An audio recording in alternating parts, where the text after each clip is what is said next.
Chapter 7 संघवाद। तो यहाँ पर इस चैप्टर से रिलेटेड जो है हम कुछ एमसीक्यूज डिस्कस करेंगे, जिससे कि आपको चैप्टर से रिलेटेड जो फैक्चुअल बेस्ड क्वेश्चंस हैं वो आपको क्लियर हो जाए, उनसे रिलेटेड कोई डाउट ना रह जाए। सबसे पहले तो चैप्टर का जो नाम है संघवाद, ये समझना बहुत ज़रूरी है। बहुत सारे बच्चों को आज भी नहीं मालूम कि संघवाद क्या होता है। संघवाद जब आप समझ लेंगे देन आपको ये समझ में आएगा कि आप चैप्टर में किस बारे में पढ़ रहे हैं। संघवाद, पहले एक वर्ड निकाल लेते हैं। संघ, संघ का मतलब होता है समूह या फिर ग्रुप बोल लीजिए, ठीक है। अब यहाँ पर हम राजनीति में समूह और ग्रुप के बारे में क्या पढ़ रहे होंगे। यहाँ पर जो आप कह सकते हैं कि जो तरीका है राजनीति का और किस तरीके से वो ऑर्गेनाइज किया गया है, तो भारत जो है वो संघवाद प्रणाली पर चलता है। और संघवाद प्रणाली क्या है कि यहाँ पर जो पूरा देश भारत है, वहाँ पर दो ग्रुप हैं, आप समझ लीजिए। एक ये ग्रुप जो है पूरे देश को संभालता है और ये जो है अलग अलग राज्यों को हैंडल करता है। तो ये संघवाद प्रक्रिया है, जिसके अंतर्गत अब राज्य जो है वो अपने अपने स्तर पर सबको संभाल रहे हैं, फिर ये सब इकट्ठे होकर पूरे देश को एक साथ संभाल रहे हैं।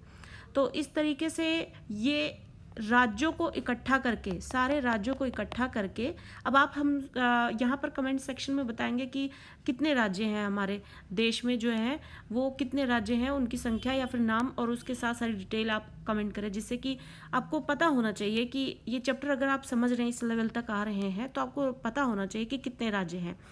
तो यहाँ पर बात हो रही है अब ये सारे राज्य एकत्रित करके जो है ये एक फिर हेड बन के सब के सब समूह में, ग्रुप में आकर, तो ये सब संघवाद प्रणाली है।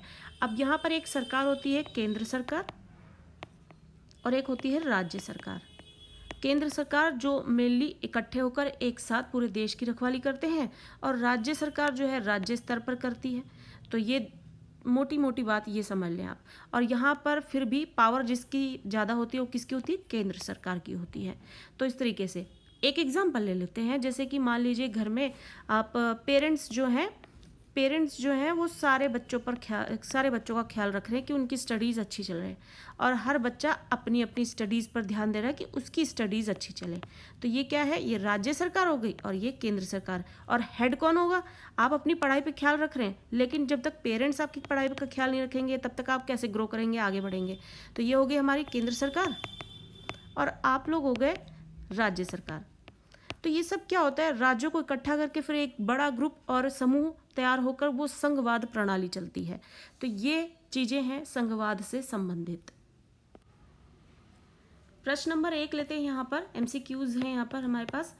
संघ सूची में कुल कितने विषय हैं। तो संघ सूची की बात हो रही है, इसमें कुल कितने विषय हैं जिसको बांटा जाता है कि कौन किसको हैंडल करेगा, 95, 94, 97 या फिर 101। तो इसमें जो कुल टॉपिक हैं, विषय हैं, वो हैं 97। अगला प्रश्न है, भारत में चुनाव आयोग को रखा गया है किसके अंडर में, राज्य सूची, संघ सूची, समवर्ती सूची। समवर्ती का मतलब जिसमें राज्य और संघ दोनों का काम रहता है, या फिर सभी में। तो भारत में चुनाव आयोग को रखा गया है, किस में रखा गया है, राज्य सूची में, संघ सूची में, या फिर सभी में, या फिर समवर्ती सूची में। तो ये रखा गया है संघ सूची में। अगला प्रश्न है, भारतीय संविधान अर्ध संघात्मक है, किसने कहा है, ये किसी की कोटेशन है, उसने ये बोला है कि भारत जो है अर्ध संघात्मक है। ये किसने कहा है, डीडी बसु, केसी वियर, आइवर जेनिग्स या फिर लास्की। किसने बात बोली है, ये बात बोली है केसी वियर ने। अगला प्रश्न है, भारतीय संविधान के किस प्रावधान को डॉक्टर अंबेडकर ने संविधान की आत्मा कहा है, यानी कि संविधान में शामिल वो कौन सी बात है, कौन से प्रावधान को अंबेडकर जी ने उसकी आत्मा कहा है, यानी सबसे जरूरी चीज जो है संविधान के अंतर्गत जिसको अंबेडकर जी ने उसको उसकी आत्मा कहा है, वो क्या है, मूल अधिकार, नीति निर्देशक, प्रस्तावना, संवैधानिक उपचारों का अधिकार। तो वो क्या चीज है, वो है संवैधानिक उपचारों का अधिकार। अगला है, संघ शासन का अर्थ है कमजोर शासन, कथन है। अब ये जो पंक्ति है, ये जो कोटेशन है, किसकी है, ये कथन किसका है, जिसमें वो कह रहे हैं कि जो संघ शासन होता है उसका अर्थ होता है कमजोर शासन, यानी वो कमजोर शासन होता है। Lord Bryce, A V Dicey, Leacock, Garner. तो ये किसकी उक्ति है? तो ये उक्ति है एवी डायसी की। अगला प्रश्न है हमारे पास ट्रू फॉल्स का।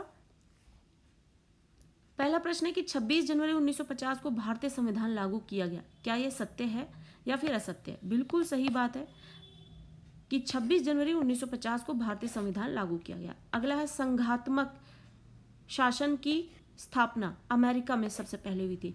तो ये जो संघवाद हम पढ़ रहे हैं, ये शासन जो है सबसे पहले अमेरिका में चली।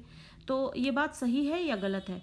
तो ये बात बिल्कुल सही है, लेकिन फ़र्क है क्योंकि हमारे यहाँ जिस तरीके से सारे राज्य इकट्ठे होकर जो है वो एक फिर केंद्र सरकार के रूप में पूरे देश का ख्याल रखते हैं, वहाँ पर संघात्मक प्रणाली कुछ अलग है। वहाँ पर राज्य की जगह जो देश है वो एकत्रित करके एक संघ बनता है और संघात्मक प्रणाली वहाँ पर उस तरीके से होती है।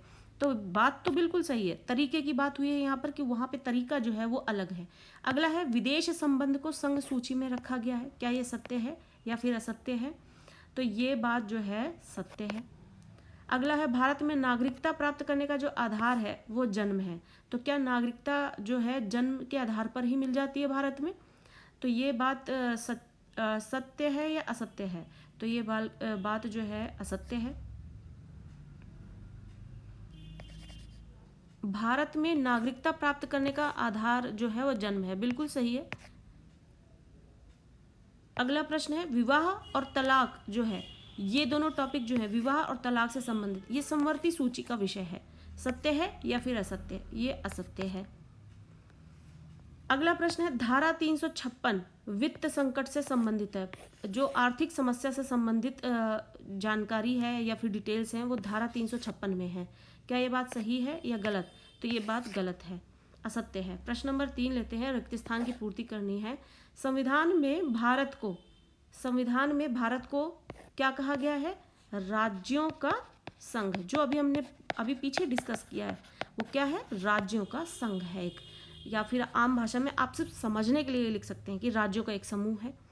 तो संविधान में भारत को क्या बताया गया? राज्यों का एक संघ। लेकिन जब भी आप उत्तर लिखें तो संघ का ही इस्तेमाल करेंगे, वो तभी सही माना जाएगा राजनीतिक शब्दावली के आधार पर। अगला है हमारे पास भारतीय संविधान की जो राज्य सूची है उसमें डैश विषय है, तो राज्य सूची में 62 विषय हैं। अगला है भारत में डैश राज्य व डैश केंद्र शासित सरकार है, तो भारत में 28 और प्लस 1 राज्य व कितने केंद्र शासित? 8 सरकार है। अगला है सिक्किम को भारतीय संघ में डैश विलय किया गया, जो सिक्किम है उसको भारतीय संघ में विलय किया गया, यानी कि ऐड किया गया, मिलाया गया या शामिल किया गया। तो कब किया गया? सन 1975 में। लिखित व अलिखित संविधान में केवल मात्रा का भेद है, यह कथन किसका है? यानी कि जिस भी व्यक्ति की ये कोटेशन है उसका मानना है कि लिखित और अलिखित सिर्फ मात्राओं का भेद है, उसके बेसिस पर डिफरेंशिएशन हुआ है, बाकी इसमें कोई खास फर्क नहीं है। बल्कि हम सब ने इसके बारे में पढ़ा है कि लिखित यानी कि लिखा हुआ, अलिखित जो है जहाँ पर विदाउट राइटिंग डिटेल्स हैं उसको लिखित व अलिखित संविधान में अलग किया गया है, तो उसमें केवल मात्रा का भेद है, ऐसा किसका मानना है? ये कथन किसका है? तो ये कथन जो है गर्नट का है। अगला प्रश्न है हमारे सामने प्रश्न नंबर 4, एक वाक्य में उत्तर देना है, 1 वर्ड क्वेश्चन है हमारे पास। ये संघ सूची के विषय पर कानून कौन बनाता है? जो संघ सूची है उसके विषय पर कानून कौन बनाता है? तो केंद्र सरकार बनाती है। अगला, भारत को राज्यों का संघ कहा गया है, तो अनुच्छेद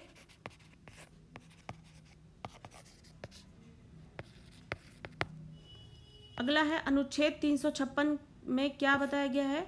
राज्यों के संवैधानिक संकट, राष्ट्रपति शासन के संवैधानिक संकट और राष्ट्रपति शासन। शक्ति विभाजन, शक्ति विभाजन क्या है? राज्यों की शक्तियों को कार्यपालिका, विधानसभा या न्यायपालिका में वोट देना, तो ये शक्ति विभाजन है। तो शब्दों से ये अर्थ मालूम होता है कि शक्ति का विभाजन और शक्ति पृथक्करण का सिद्धांत दिया गया है। तो शक्ति का पृथक्करण का फ्रेंच दार्शनिक मॉन्टेस्क्यू जो है उनका ये सिद्धांत है। तो अगला प्रश्न हमारे सामने, कॉलम इसको यहाँ पर मैच करने हैं। संघ सूची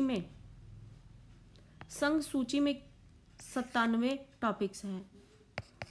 राज्य सूची में कितने हैं अभी हमने पीछे ही डिस्कस किया है, 66। समवर्ती सूची में 47। संविधान का रक्षक कौन है? तो संविधान का रक्षक जो है वो स्वतंत्र न्यायपाल को है।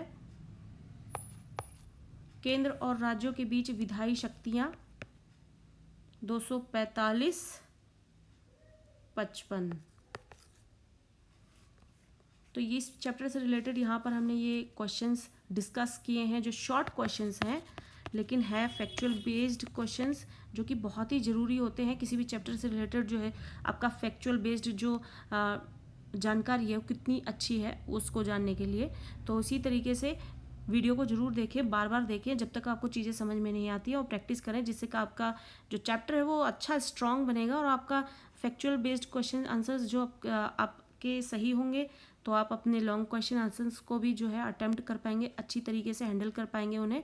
तो इसी तरीके से वीडियो आपको हेल्प कर रही है तो जरूर इसे लाइक करें, ज़्यादा से ज़्यादा शेयर करें और चैनल के साथ यूं ही बने रहें। थैंक